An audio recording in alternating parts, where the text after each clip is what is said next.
একটি সারস এবং একটি সাপ। নদীর তীর ঘেঁষে একটি জঙ্গলে সারস ও তার স্ত্রী বাস করত। তারা খুবই অসুখী ছিল। যতবারই স্ত্রী তাদের ডিম দিত, একটি বড় কালো কুবরা যেটি গাছের ফাঁপায় থাকতো সেগুলিকে খেয়ে ফেলত। সারসটির একটি বন্ধু কাকা ছিল। সে তার বন্ধু কাকার কাছে গেল এবং তার দুঃখের কথা খুলে বলল, আমি খুব হতাশ বোধ করছি, সেই লুকোচুরির চোর আবার আমাদের ডিম খেয়েছে। সারসটি ক্রুদ্ধভাবে অভিযোগ করে।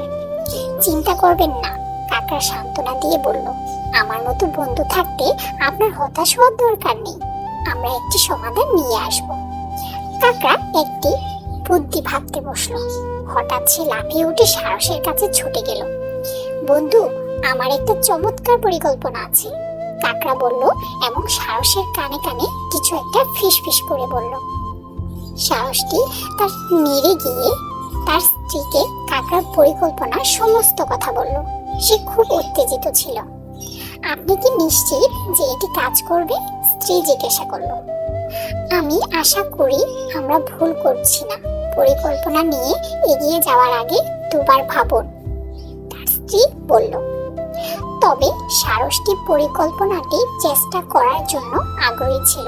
সারস নদীর তীরে নেমে মাছ ধরতে শুরু করে। সে বেশ কিছু ছোট মাছ ধরে সেই গর্তে নেমে গেল যেখানে একটি বেজি বাস করে। সে গর্তের মুখে একটা মাছ ফেলে দিল। তারপর তিনি আরেকটি মাছ নিয়ে প্রথমটির থেকে কিছুটা দূরে ফেলে দিলেন। এটি পুনরাবৃত্তি করে তিনি মাছের একটি লেজ তৈরি করেছিলেন যেখানে তারা বাস ছিল গাছের নিচে নিয়ে যায়। বেজি মাছের গন্ধ পেয়ে গর্ত থেকে বেরিয়ে এসে, আহ, একটি মাছ! বেজি আনন্দে চিৎকার করে বলল এবং তাড়াতাড়ি খেয়ে ফেলল। এরপর তিনি মাছের লেজ অনুসরণ করেন। সারস এবং সাপ যেখানে বাস করত সেই গাছটির কাছে যাওয়ার সাথে সাথে পথটি শেষ হয়ে গেল। আর কোনো মাছ না পেয়ে সে চারদিকে তাকালো।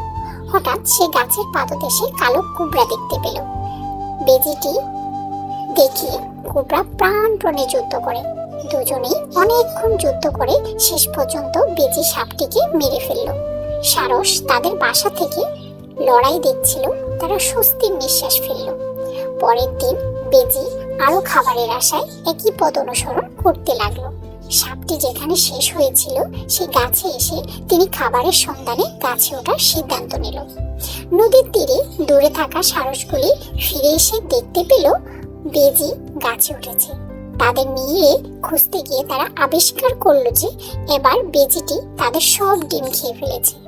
হাই, আমরা এক শত্রু থেকে মুক্তি পেয়েছি, আবার অন্য শত্রু খুঁজে বের করার জন্য, সারসের স্ত্রী বলল। Subscribe my channel.